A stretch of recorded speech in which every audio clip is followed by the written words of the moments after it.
Bagi sebagian orang, jam-jam seperti ini adalah jam-jam yang terbaik untuk istirahat di rumah ya. Untuk kalau boleh diam di rumah sambil ngopi gitu kan, atau apalah nyantai-nyantai di rumah.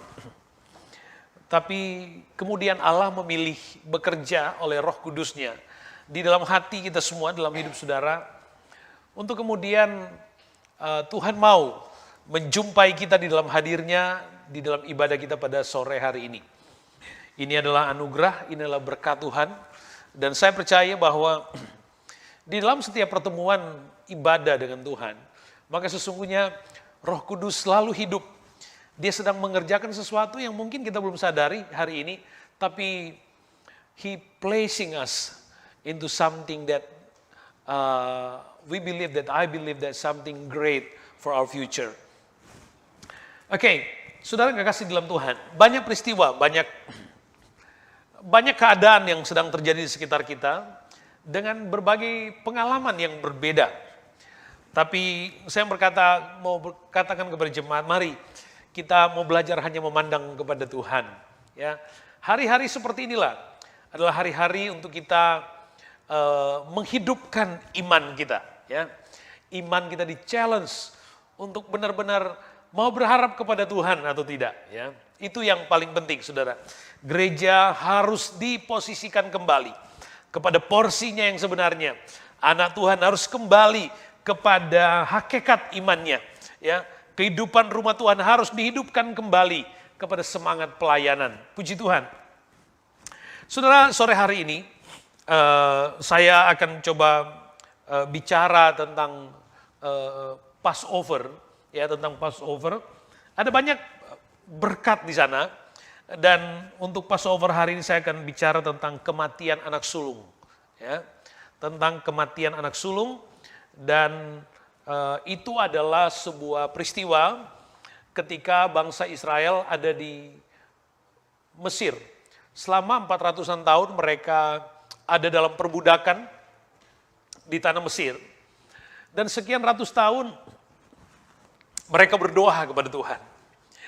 Di dalam keadaan yang sangat berat sekali sebenarnya. Ya, generasi demi generasi. Saudara bisa bayangkan, ada sekian generasi yang dari lahir sampai dia meninggal, yang dia tahu dunianya adalah dunia perbudakan, saudara. Ya, dan sampai 400 tahun kemudian baru sampai Tuhan, Alkitab mengatakan, aku telah mendengar erangan mereka. Aku telah melihat kehidupan mereka.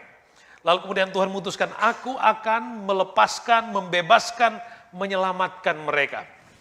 Saudara, dari hanya sekitar 70 orang sebelumnya dari keluarga Yakub, lalu kemudian datang ke Mesir, awalnya Yusuf, dan tinggal di Mesir, dan kemudian mereka berkembang sekian banyak, sampai pada 400 tahun kemudian saudara mereka menjadi kurang lebih hampir 2 juta sampai 3 juta orang. Ya, 2 sampai 3 juta orang. Dan itulah kemudian orang-orang yang Tuhan mau supaya mereka keluar untuk mereka dapat beribadah kepada Tuhan.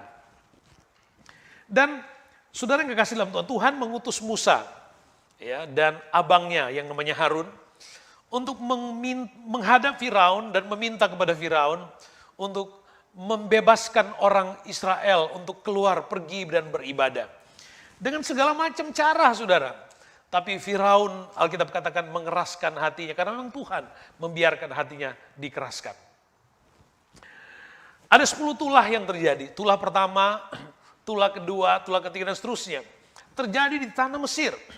Tulah pertama, kedua, ketiga, mulai dari air menjadi darah, kata, kelat, dan seterusnya. Ya, sampai kepada tulah yang ke-10. Tulah pertama, kedua, ketiga, itu terjadi di seluruh tanah Mesir. Nah, orang Israel di tanah Mesir tinggal di tanah Goshen. Ya, mereka tinggal di tanah, mereka berkomunitas di tanah itu. Dan tulah pertama, kedua, ketiga itu terjadi di semua tanah Goshen. Kemudian tulah keempat, 5, 6, 7, 8, 9 itu hanya terjadi kepada orang Mesir saja. Hanya kepada orang Mesir saja. Tapi kembali pada tulah yang ke-10, tulah ke-10 adalah kematian anak sulung. itu tulah itu terjadi tidak hanya untuk orang Mesir, tapi seluruh tanah Mesir, artinya orang Israel pun. Terjadi kepada dan untuk orang Israel pun. Saudara bisa baca itu di dalam Keluaran pasal yang ke-12 mulai ayat yang pertama sampai 32. Tapi saya hanya akan mengambil beberapa ayat. Saya harap saudara memperhatikan pembacaan-pembacaan ini. Mulai ayat yang ke-12.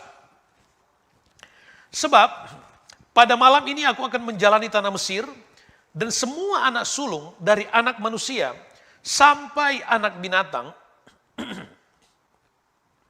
akan kubunuh. Dan kepada semua Allah di Mesir akan kujatuhkan hukuman. Akulah Tuhan. Dan darah itu menjadi tanda bagimu pada rumah-rumah di mana kamu tinggal. Apabila aku melihat darah itu, maka aku akan lewat daripada kamu. Jadi tidak akan ada tulah kemusnahan di tengah-tengah kamu. Apabila aku menghukum tanah Mesir. Hari ini akan menjadi hari peringatan bagimu supaya kamu merayakannya sebagai hari raya bagi Tuhan turun-temurun. Kamu harus merayakannya sebagai ketetapan untuk selama-lamanya.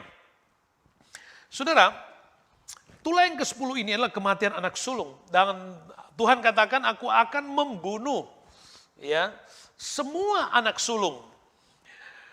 Baik manusia maupun binatang atau hewan piaraan. Semuanya Tuhan, Alkitab katakan Tuhan akan membunuh. Dan tidak hanya itu saudara, dan ini juga adalah bentuk hukuman Tuhan kepada Allah di Mesir.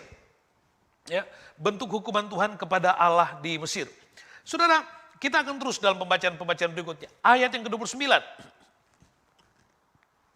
Maka pada tengah malam Tuhan membunuh tiap-tiap anak sulung di tanah Mesir. Dari anak sulung Firaun yang duduk di tahtanya sampai kepada anak sulung orang tawanan yang ada dalam liang tutupan beserta segala anak sulung hewan. Lalu bangunlah Firaun pada malam itu bersama semua pegawainya dan semua orang Mesir, dan kedengaranlah seruan yang hebat di Mesir. Sebab tidak ada rumah yang tidak ada kematian. Lalu pada malam itu dipanggilnyalah Musa dan Harun katanya, bangunlah, keluarlah dari tengah-tengah bangsaku, baik kamu maupun orang Israel, pergilah beribadahlah kepada Tuhan seperti katamu itu. Saudara, lalu kemudian Alkitab berkata, akhirnya bangsa Israel keluar. Firaun katakan kepada Musa dan Harun, bawalah orang-orang sebangsamu untuk pergi beribadah seperti yang kamu minta. Dan pada tulah yang ke-10 ini, benar-benar orang Israel keluar. Tapi perhatikan baik saudaraku yang kekasih. Pada tulah yang ke-10 kematian anak sulung ini, Alkitab menceritakan bagaimana adanya suasana kematian, ada suasana duka di setiap rumah bagi orang Mesir. Mulai dari istana Firaun sampai kepada rumah-rumah para hamba-hambanya. Semua anak sulung mati. Tetapi saudara, sekalipun itu adalah sebuah tulah untuk seluruh tanah Mesir. Dan di dalamnya ada orang Israel yang tinggal di tanah Goshen. Tuhan katakan kepada mereka, kepada orang Israel, bahwa ketika aku akan menjatuhkan hukuman itu, maka Tuhan katakan kepada orang Israel, supaya hari ini menjadi bulan yang pertama, kemudian pada hari yang ke-10, engkau harus mengambil domba muda yang berumur setahun, kemudian kau akan menyimpannya selama 4 hari, lalu kemudian kamu menyembelihnya. Saya tidak akan bicara secara spesifik lebih detail di bagian itu, tapi poinnya, Tuhan perintahkan kepada bangsa Israel untuk mengambil korban domba muda yang berumur setahun, kemudian ambil sedikit dari darahnya, oleskan di ambang pintu dan tiang pintu.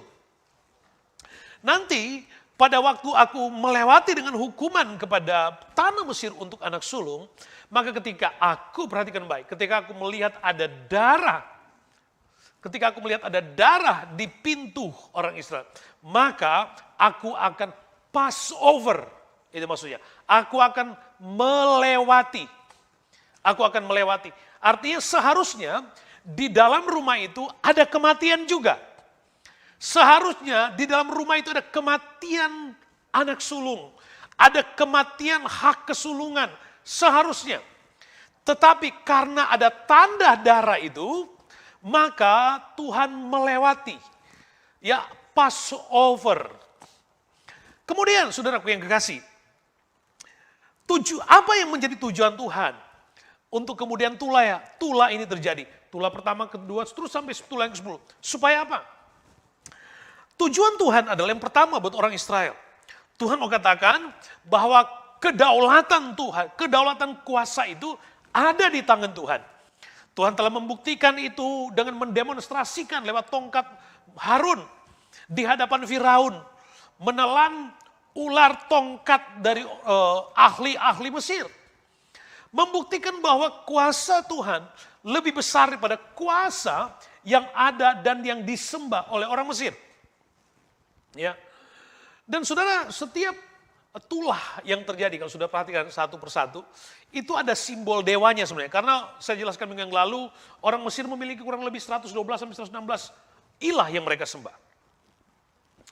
Nah, kemudian saudara yang kasih dalam Tuhan, Tuhan ingin mengatakan kepada bangsa Mesir bahwa Tuhanlah yang berkuasa.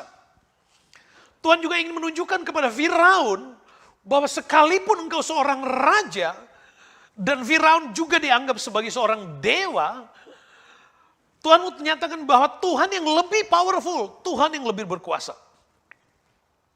Sekalipun sekian lama mereka telah memperbudak orang Israel, saudara, para sejarawan mereka setuju, saudara, bahwa ternyata semua kemegahan yang ada di Mesir yang terkenal itu, mulai dari piramid, Sphinx dan lain-lain, itu ternyata dibangun oleh orang Israel. Itu dibangun oleh orang pada masa-masa itu. Dan sampai hari ini tidak ada teknologi yang mampu mengurai secara detail bagaimana caranya. Pada zaman itu mereka sudah bisa membangun sebuah monumen yang sangat monumental seperti itu. Gak ada. Dan saudaraku yang kekasih di dalam Tuhan Yesus Kristus. Lalu kemudian sampai kepada Tula yang ke-10. Pada Tula yang ke-10 benar-benar Tuhan menunjukkan kepada orang Israel bahwa termasuk istanamu pun, termasuk statusmu pun, termasuk mahkota kerajaanmu pun, termasuk kekuatan kerajaan dan kemewahanmu pun, tidak dapat bisa meluputkanmu dari hukuman. Kira-kira gambaran seperti itu. Jadi hukuman untuk orang Mesir. Supaya apa? Supaya orang Mesir bisa, atau Raja Firaun bisa melepaskan umat Tuhan. Sedangkan tujuan Tuhan buat orang Israel, sekalipun itu adalah sebuah tula untuk semua tanah Mesir, tetapi ada kekhususan. Ya, dikhususkan untuk tanah Goshen di mana ada orang Israel berdiam dan tinggal di situ. Hukuman ini berubah menjadi atau diubah menjadi sebuah kasih karunia. Menjadi sebuah kasih karunia. Sehingga yang saya katakan sekalipun itu datang sebagai sebuah hukuman, tetapi karena Tuhan sudah terlebih dahulu mengatakan, kamu harus mengoles darah di tiap pintu rumahmu, maka itu akan melepaskanmu, itu akan membebaskanmu dari hukuman kematian. Demikian terjadi. Alkitab katakan di setiap rumah dari orang Mesir terdengar tangisan, ada erangan, ada duka cita. Nah, saudara, tujuan Tuhan kepada orang Israel adalah untuk, yang pertama adalah untuk membebaskan mereka dari perbudakan. Tujuan Tuhan yang lain untuk orang Israel adalah supaya orang Israel bertumbuh dalam sebuah pengakuan yang permanen bahwa Tuhan itu hidup. Tuhan ingin mendidik orang Israel untuk mengakui bahwa iya, Tuhan itu hidup, Tuhan itu berkuasa, Tuhan itu ada, Tuhan itu layak dipuji, Tuhan itu layak disembah. Memang mungkin tidak semua orang Israel juga waktu itu yang melakukan hal itu. Bahkan menurut catatan, bahwa satu di antara 3 orang Israel yang keluar dari Mesir, hanya 2 di antara 3 orang Israel yang keluar dari Mesir.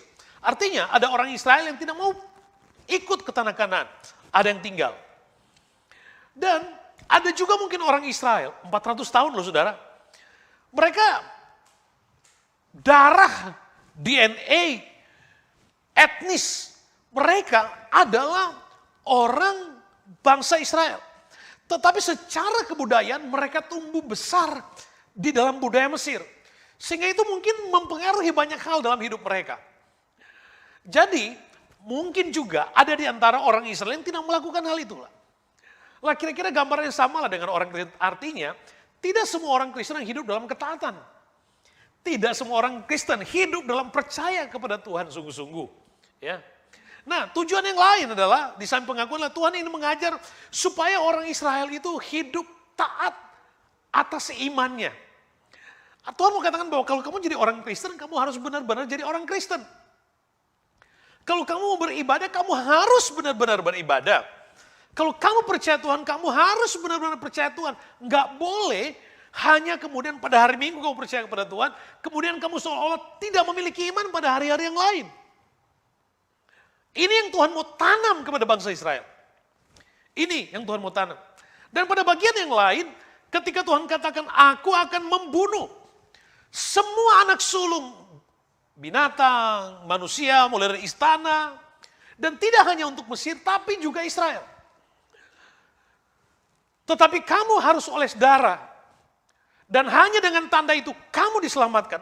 Tuhan mengatakan begini, bahwa tidak ada orang yang diselamatkan hanya karena etnik, hanya karena alasan kebangsaan. Alasan kebangsaan mereka sebagai orang Israel pun tidak bisa menyelamatkan mereka. Status sosialmu, kekayaanmu, kepandaianmu, apapun yang kamu punya, tidak bisa menyelamatkan. Tuhan mau katakan demikian kepada orang Israel dan semuanya. Bahwa iya, kamu Israel, tapi belum tentu kamu selamat. Kamu Kristen, iya Kristen. Tapi kalau Kristenmu tidak benar-benar dalam ketaatan, kamu pun belum tentu selamat. Itu loh Tuhan mau katakan. Ya. Jadi semua akan ada hukuman. Hanya mereka yang punya darah. Yang ada darah yang mengoles pintu rumah mereka dengan darah. Mereka yang selamat. Mereka yang Tuhan bebaskan. Oke. Kemudian kita lihat. Kenapa harus anak sulung? Kenapa itu? Kenapa enggak Tuhan? Aku akan membunuh pahlawan yang terbaik. Aku akan membunuh yang paling ganteng. Aku akan membunuh yang paling gemuk. Atau yang sakit-sakit. Tidak.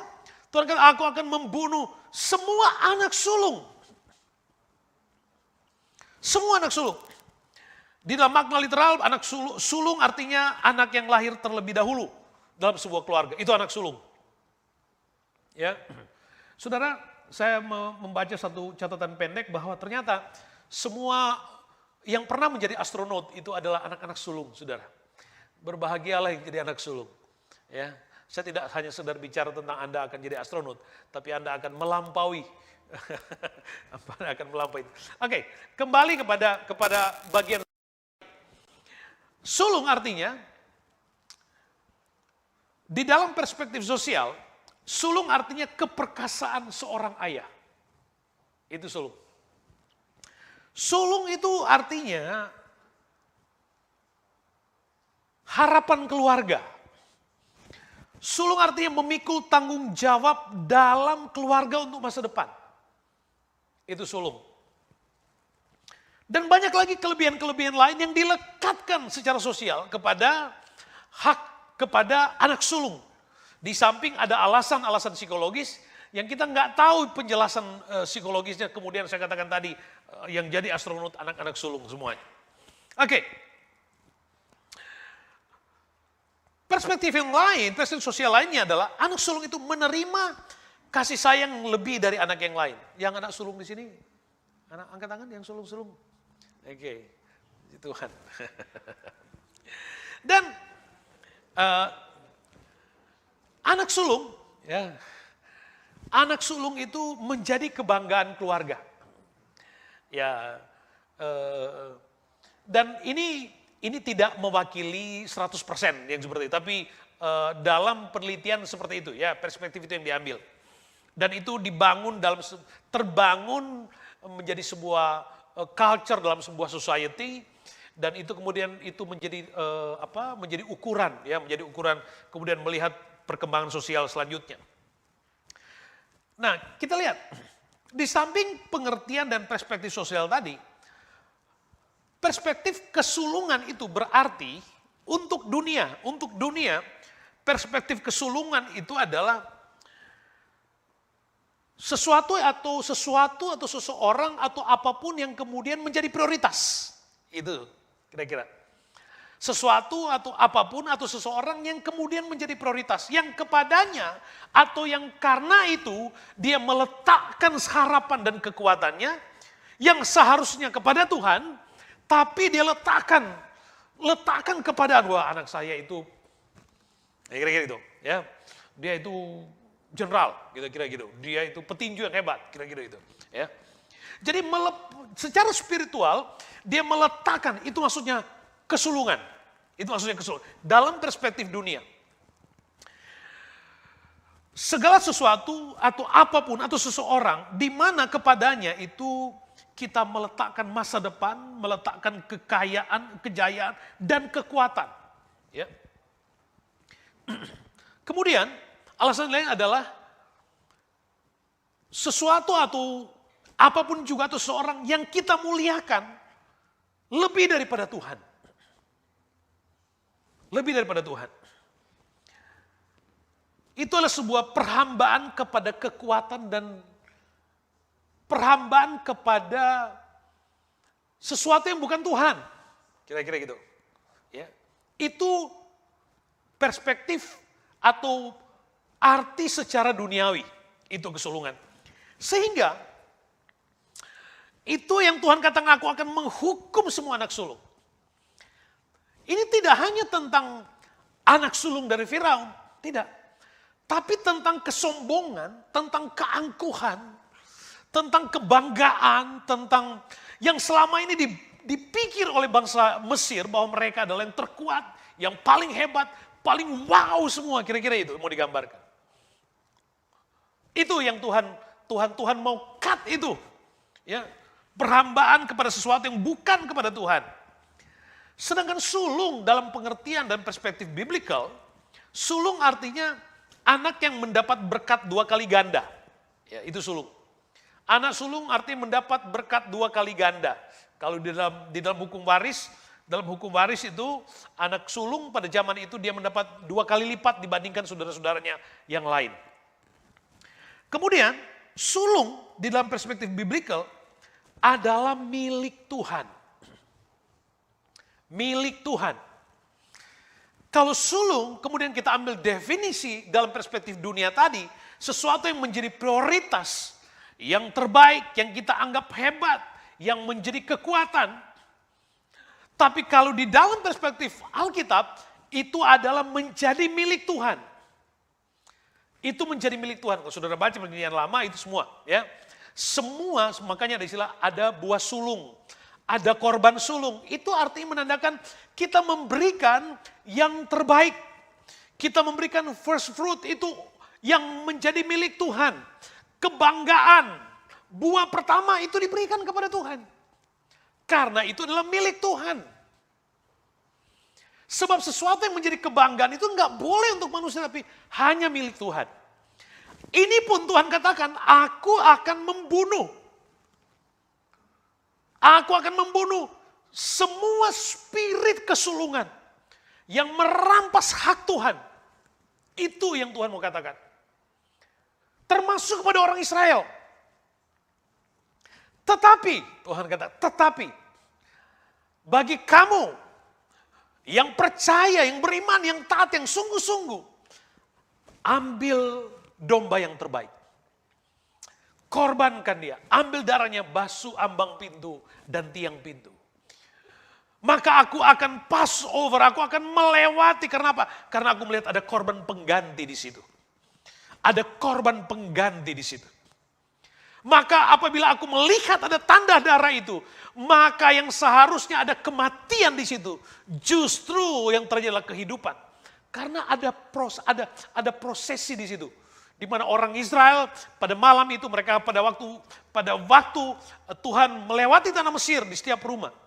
Maka Tuhan perintahkan bahwa orang Israel harus menyembelih kambing domba itu dan harus dimakan dan seterusnya dengan segala aturannya. Tidak boleh sampai pagi. Kalau ada sisanya harus dibakar. Jadi semalaman itu ada prosesi dengan Tuhan di situ. Saudara bayangkan, bagi orang yang taat, saat itu ada prosesi, mereka melakukan kehendak Tuhan dalam ketaatan. Mungkin tetangga yang enggak orang Israel juga, tapi enggak taat, terdengar ada tangisan di situ. Ada kematian anak sulung di situ. Ada hukuman di situ. Tuhan mengambil.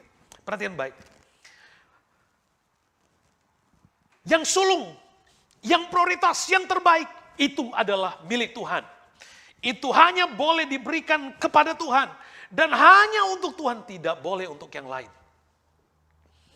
Jangan kaget kemudian saudaraku, kalau kesulungan itu kita ambil, yang seharusnya milik Tuhan kita ambil. Justru yang terjadi bukan kehidupan tapi kematian, hukuman. Waktu Tuhan minta kepada Abraham, ambil anakmu Ishak, bawa ke tempat yang akan aku tunjukkan kepadamu di tanah Moria, dan ambil, korbankan dia, bunuh dia. Sudah bayangkan, Ishak itu Tuhan katakan lewat Ishak engkau akan diberkati. Tapi apa yang terjadi? Mungkin Tuhan melihat Abraham ini terlalu sayang sama Ishak. Terlalu sayang sama Ishak. Sampai sayangnya kepada Ishak melampaui sayangnya kepada Tuhan. Padahal Ishak itu adalah berkat. Ishak itu adalah berkat. Tapi justru dia melihat bahwa Abraham mulai lebih sayang terhadap berkat daripada sumber berkatnya. Ini yang Tuhan ingin tanamkan. Ini yang Tuhan ingin ajarkan. Bahwa segala yang terbaik, yang memuliakan, yang untuk kemuliaan kebesaran, itu harus dikembalikan kepada Tuhan. Sebab itu milik Tuhan. Sebab itu adalah milik Tuhan. Saudara, karakter yang paling menonjol dalam kehidupan, dalam diri Tuhan adalah, Tuhan memiliki dua karakter besar. Yang pertama adalah Tuhan itu adalah pengasih. Tuhan itu adalah pengasih. Dalam kitab Nahum 1 ayat 2 dan 7. Tuhan itu pengasih, berkuasa, dan Tuhan itu adalah cemburuan. Dia Allah yang pengasih, dia Allah juga cemburuan. Nah ketika apa yang seharusnya menjadi miliknya, tapi kemudian kita ambil atau berikan kepada yang lain, jangan kaget kalau justru Tuhan ambil. Jangan kaget kalau justru apa yang kemudian Tuhan berikan sebelumnya, karena Tuhan memberkati. Tapi karena hatinya bukan kepada sumbernya, tapi justru kepada berkatnya, Tuhan bisa ambil. Saya katakan tadi, itu yang maksudnya menjadi, ada spirit kesulungan itu. Ada di situ. Saya katakan tadi, spirit kesulungan itu bisa sesuatu, apapun, atau seseorang. Bisa saja itu menjadi pekerjaan. Atau bisa saja itu benar-benar menjadi anak. Jangan kaget kalau kemudian Tuhan mengambil kembali apa yang pernah Tuhan percayakan. Tetapi puji syukur kepada Tuhan, Tuhan masih memperingatkan. Kalau toh memang ada kesalahan di situ. Tuhan katakan bahwa kalau toh juga ada hak sulung di situ, ada anak sulung di rumah itu. Tuhan mengatakan, aku akan seharusnya menghukummu. Tapi ketika engkau taruh basuh darah di tiang pintu rumahmu, engkau akan terbebas. Sebab kenapa saudara? Sebab kenapa? Saudara bisa membaca itu secara keseluruhan ayat 1 di dalam Keluaran pasal 12 ayat 1 dan seterusnya. Sudah bisa baca sendiri di rumah. Itu dikatakan, itu jelas sekali, tapi ayat yang ke-7 dikatakan, kemudian dari darahnya haruslah diambil sedikit dan dibubuhkan pada kedua tiang pintu dan pada ambang atas, pada rumah-rumah di mana orang memakannya. Ayat yang ke-11 dikatakan, itulah Paskah bagi Tuhan. Itulah Passover. Itulah Paskah bagi Tuhan. Nah, saudara yang kasih di dalam Tuhan, perhatikan baik. Kembali ke gambar tadi dulu, Dewi. Ini yang dilakukan oleh orang Israel. Jadi, kemudian pada waktu Tuhan menjalani tanah Mesir, Tuhan mulai menghukum semua orang Mesir. Sehingga di setiap rumah ada kematian, ada duka cita di situ. Ya. Juga di tanah Goshen, Tuhan jalani. Ada orang Israel mungkin yang nggak taat. Sehingga di dalam rumahnya pun ada kematian. Tetapi ada banyak rumah yang begitu Tuhan lihat. Tuhan mendapati ada darah, ada tanda darah di situ. Waktu Tuhan lihat ada tanda darah, apa artinya? Tuhan mendapatkan bahwa orang yang di dalam rumah itu adalah orang yang mengakui Tuhan. Tuhan mendapatkan pengakuan. Tuhan mendapatkan pengakuan. Jadi orang yang ada di dalam rumah itu, sekalipun di situ ada anak sulung, tapi tidak akan ada kematian. Bahkan sekalipun ada dosa di situ tidak akan ada kematian. Kenapa? Karena ada korban pengganti. Ada domba yang jadi korban. Yang tanda darahnya dioleskan di tiang pintu. Dan saudara, di setiap pintu itu Tuhan menikmati. Perhatikan baik. Setiap pintu Tuhan pindah ke rumah yang satu. Tuhan menikmati. Tuhan menikmati. Tuhan menikmati setiap pintu. Tuhan menikmati pengakuan. Pengakuan itu adalah iman. Pengakuan itu adalah bentuk iman. Lalu kenapa saudaraku yang kasih dalam Tuhan? Domba. Saudara, kalau saudara baca kitab Kejadian, waktu manusia jatuh dalam dosa, dan waktu manusia jatuh dalam, Adam dan Hawa jatuh dalam dosa, mereka mendapati diri mereka telanjang. Sehingga mereka sembunyi. Dosa membuat mereka kehilangan kemuliaan Allah, sehingga mereka bisa melihat dosa. Lalu apa? Caranya Tuhan memulihkan apa? Tuhan membunuh domba. Itu korban pertama. Dan setiap orang satu. Buat Adam satu, buat Hawa satu. Untuk apa? Tuhan ambil kulitnya, jadikan jubah. Pakaian buat mereka. Untuk menutupi dosa. Itu esensi, itu lambangnya. Menutupi dosa. Ya, ada korban domba. Satu orang satu. Tapi progresnya sampai pada bagian ini, satu keluarga satu. Kalau sudah baca, satu keluarga satu. Setiap keluarga ambil satu domba. Kalau keluargamu kecil, panggil tetanggamu. Gabung sama-sama. Satu domba. Cukup satu domba. Yang penting keluarga itu sepakat. Saudara perhatikan baik. Saya katakan tadi, kalau saudara baca baik-baik, itu Tuhan katakan jadikan ini menjadi bulan pertama. Tahun barunya Israel mulai dari bulan itu. Tahun baru mulai dari mereka keluar dari tanah Mesir. Itu menjadi bulan pertama. Itu ada pelajarannya juga nanti. Nah, saudara yang kekasih, pada bagian itu satu untuk satu keluarga. Dan pada waktu itu menjadi hari raya. Hari raya yang pertama pada waktu orang Israel mau dilepaskan adalah hari raya keluarga yang dipersatukan. Hari raya keluarga yang bersama-sama.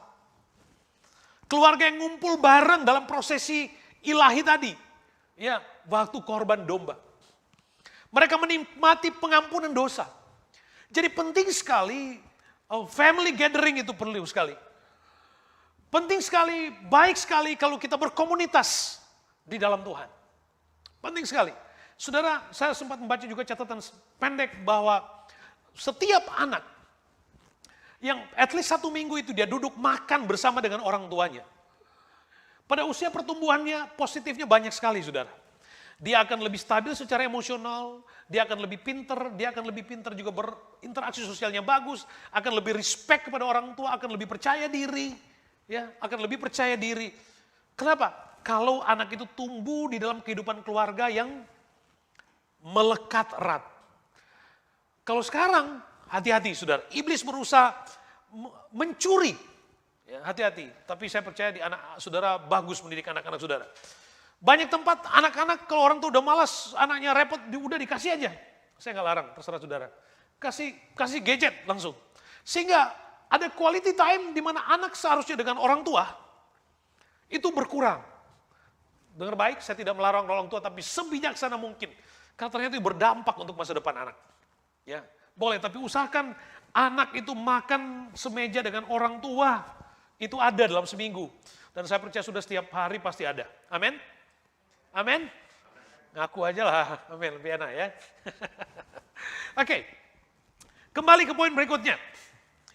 Nah, saudara, satu untuk satu keluarga. Di zaman kasih karunia, bukan lagi satu untuk satu keluarga. Satu untuk seluruh dunia. Anak domba Allah, Yesus menjadi korban penghapus dosa untuk seluruh umat manusia.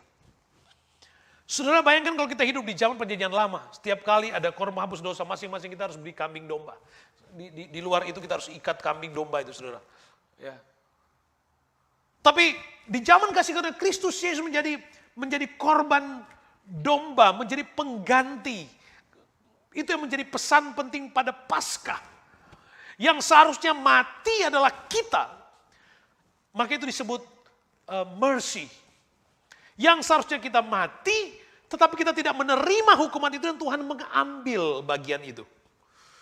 Ya, Kristus Yesus menjadi korban pengganti, penghapus dosa. Oke. Pintu. Kalau saudara baca Yohanes pasal 10 ayat 7, Yesus katakan, akulah pintu. Tapi pada konteks ini saya tidak bicara tentang bagian itu. Pintu yang dimaksud di sini adalah pintu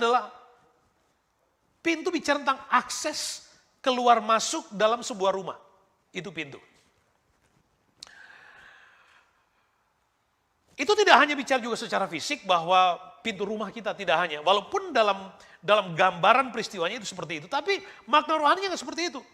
Artinya saudara, pintu di sini semua yang menyangkut masuk dalam dan keluar dari kehidupan pribadi, kehidupan keluarga, maupun dalam pengertian sebenarnya pintu secara fisik itu.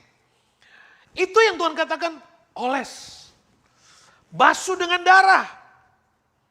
Basuh dengan darah. Makanya saya selalu katakan, jemaat Tuhan setiap kali keluar rumah, doa dulu. Basuh dengan darah artinya itu beriman kepada Tuhan. Berdoa artinya beriman seperti Anda sedang membasuh pintu rumahmu dengan darah. Kita membasuh rumah kita, pintu rumah kita, akses masuk keluar kita dengan darah. Itulah penting setiap kali kita berdoa, kita beriman kepada Yesus yang mati di kayu salib. Itu doa kita.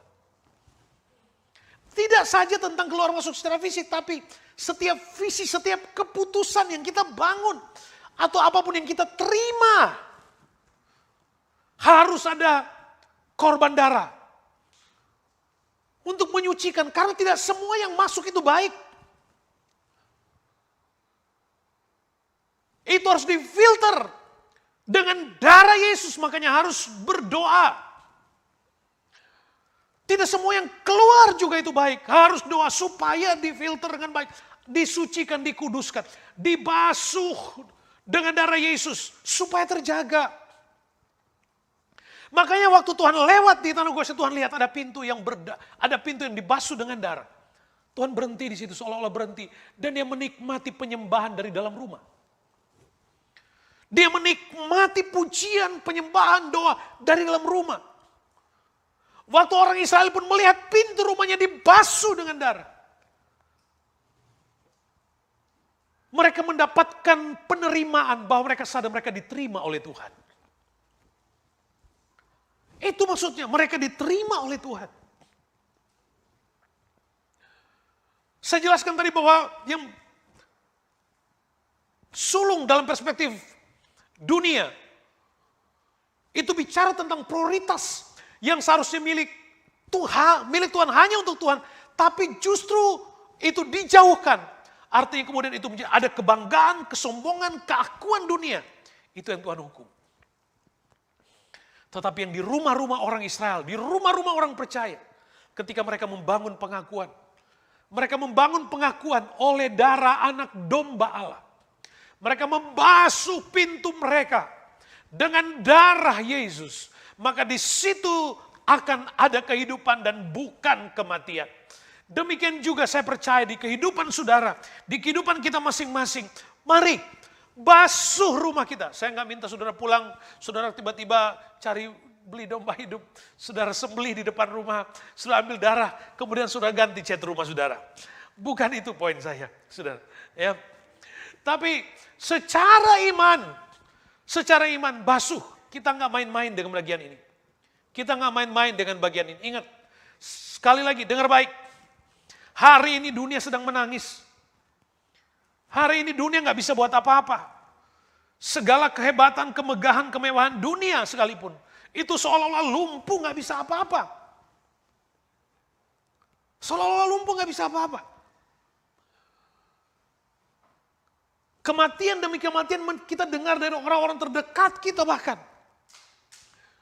Dan ini tidak pilih etnik, nggak pilih kaya atau miskin, nggak pilih pintar atau bodoh, nggak pilih statusmu.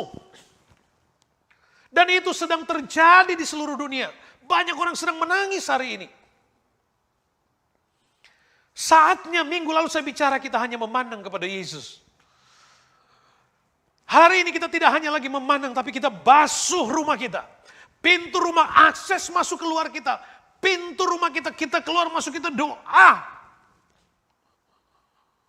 Setiap keputusan, setiap penerimaan, setiap visi yang kita bangun, doa. Waktu kita doa, kita membangun pengakuan kepada Tuhan. Waktu kita doa, kita memandang Yesus yang sudah mati di kayu salib menjadi korban pengganti buat saya dan saudara.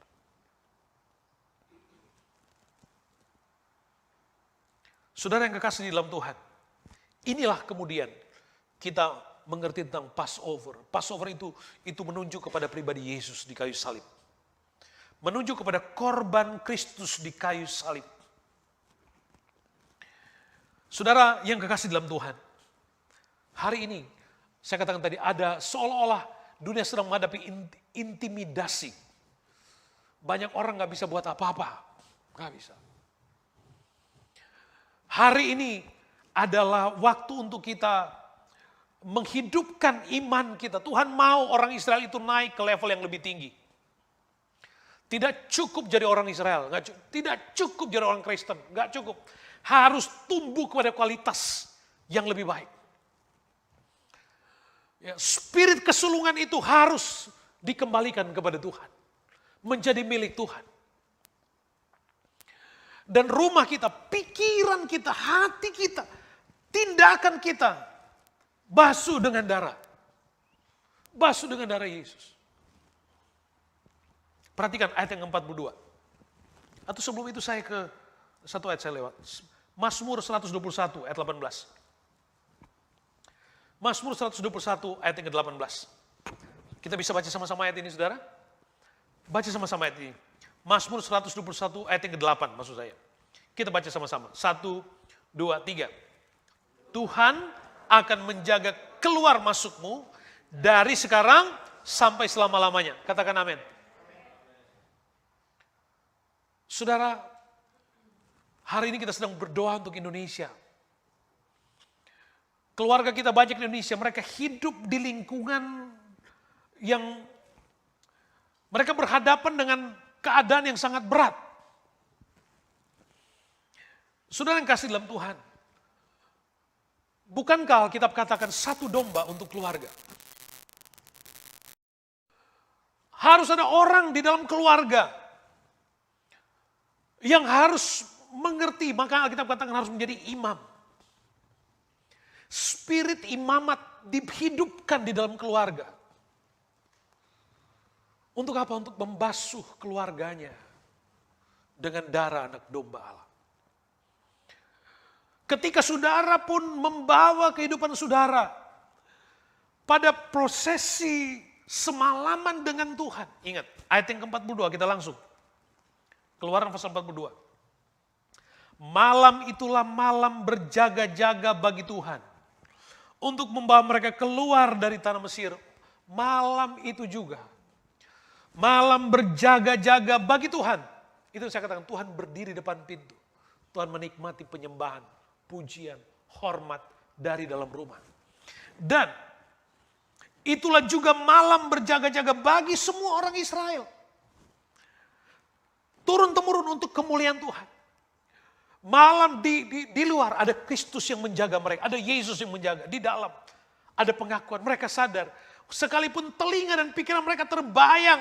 Ada suara jeritan di luar sana. Ada kematian di kiri kanan mereka. Tetapi waktu mereka melihat darah yang mereka basuh. Mereka mengakui Yesus. Yesus melihat waktu Kristus, waktu Tuhan melihat ada darah.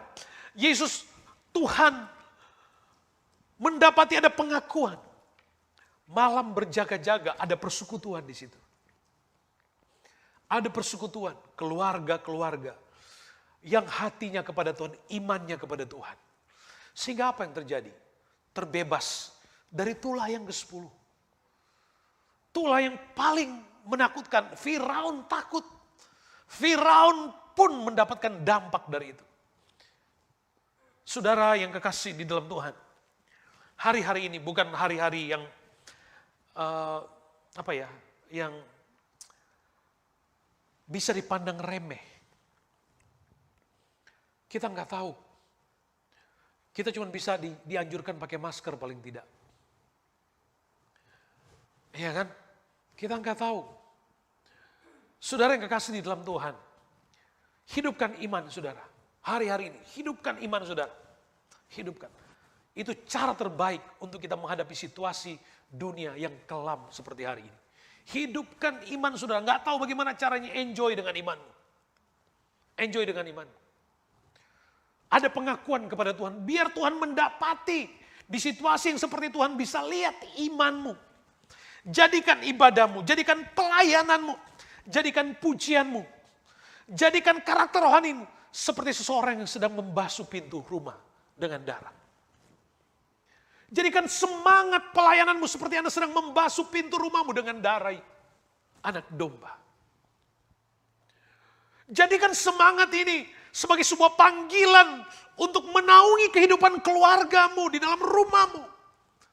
Dengan pesan kehidupan. Satu-satu yang dapat menolong, memimpin, melindungi dari apapun yang sedang terjadi di luar sana. Adalah darah Yesus yang membungkus kita. Kuasa Yesus yang membungkus kita, membebaskan. Kita sudah bicara itu pada hari Kamis yang lalu. Oleh bilur-bilur Yesus ada kesembuhan. Darah Yesus yang menyucikan, darah Yesus yang membasuh. Waktu Tuhan lihat darah sekali lagi. Passover, bukan hukuman tapi kehidupan yang terjadi.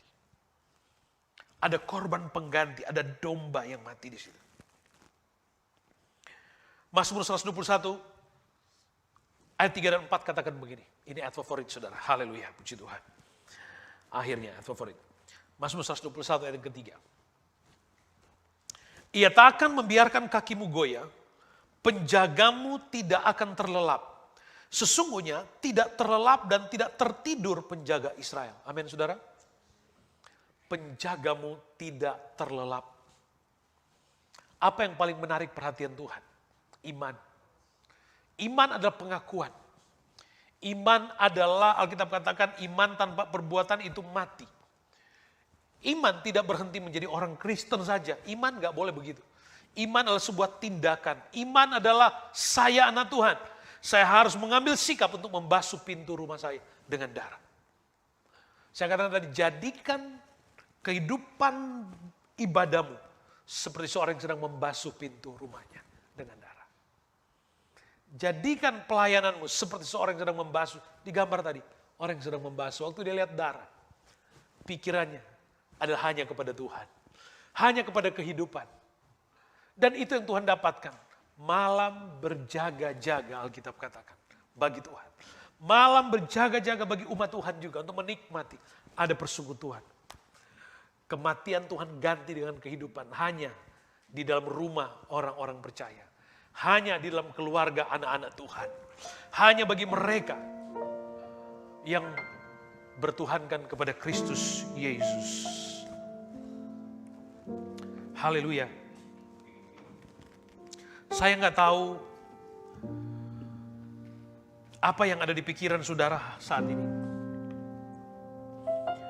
Tapi saya mau menangkap apa yang Tuhan mau katakan kepada kita pada malam hari ini.